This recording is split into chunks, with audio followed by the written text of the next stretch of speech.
Now going to talk about one of the greatest philosophers and teachers in human history, and that is Confucius, known to the Chinese as Kongxi, which means Master Kong, or Confuci, which means Grandmaster Kong. And once again, my apologies for my pronunciation. The word Confucius is a Latinization of Confuci, so you could imagine Confucius, Confucius.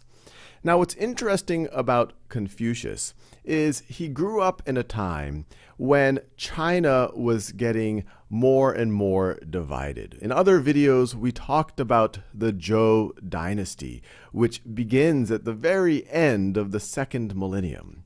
But in the time of Confucius, we're in what's known as the end of the spring and autumn period. Confucius lived from 551 to 479 BCE.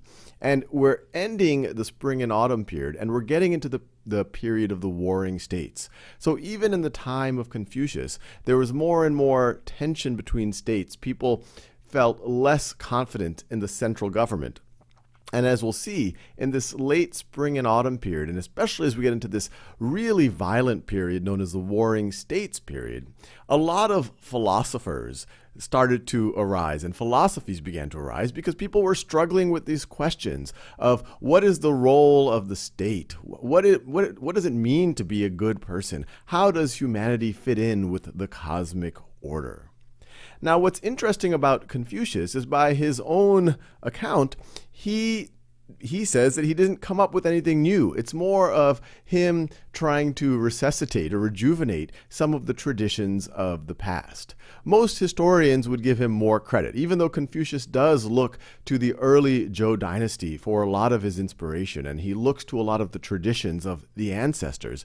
He definitely puts a spin on it, which makes it a very powerful philosophy and arguably religion as we get into this Warring States period, and especially as we get into a more unified China under the Qin and Han dynasties. And as we'll see, under the Han dynasty in particular, Confucianism becomes essentially the state religion.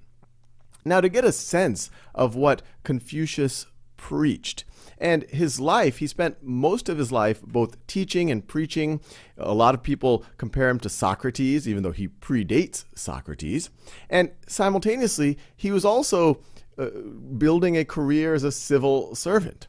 But his legacy is definitely around his preachings. And most of his life was here in the state of Lu in eastern China.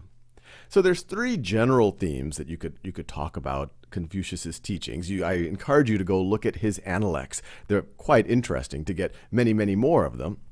But a lot of it is around respecting traditions and respecting elders. Here's a quote from the Analects. "A young man should serve his parents at home and be respectful to elders outside his home. He should be earnest and truthful, loving all, but becoming intimate with his innate good-heartedness.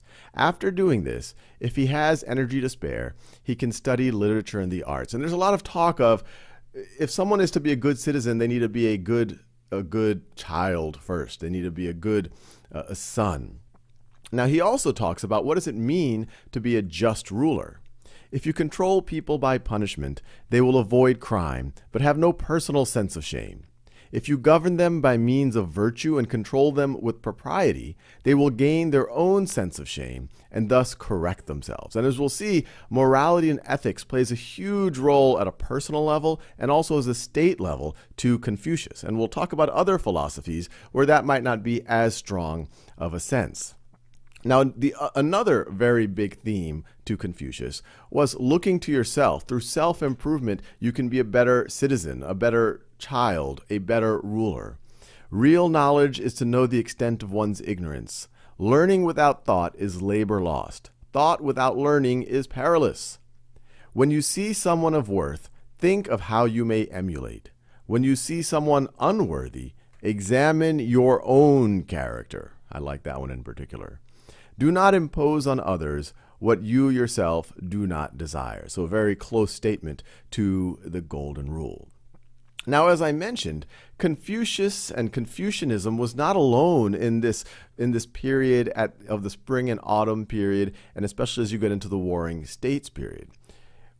During that time, we have what's known as the 100 Schools of Thought, which this time period starts around the time of Confucius and goes until Qin dynasty ends the Warring States period, and in a very strong way unifies China.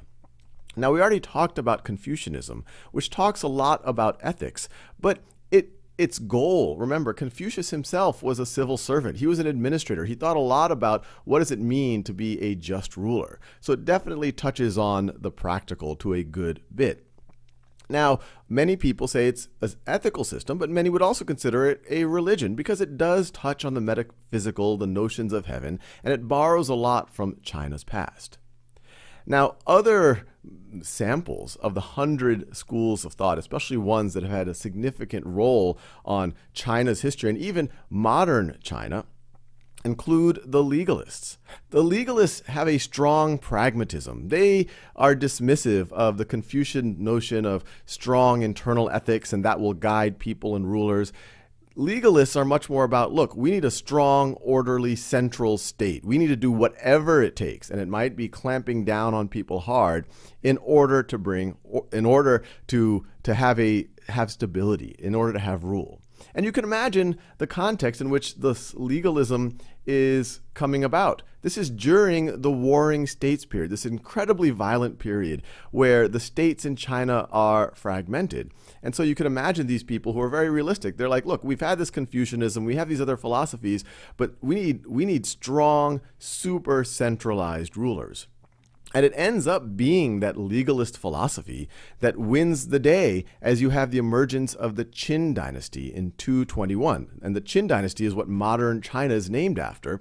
And it's considered the first dynasty to really unify China in a very strong way and create its administrative and bureaucratic systems. And it really is based on legalism. And it was able to put an end to this Warring States period by putting so much power, central power, in strong rulers who are willing to be quite violent in repressing other people in order to bring that stability.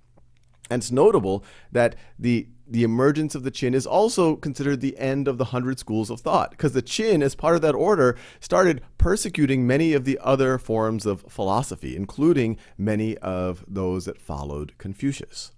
Now, other forms of philosophy, and this is just a sample, that have strongly influenced China, you have Taoism.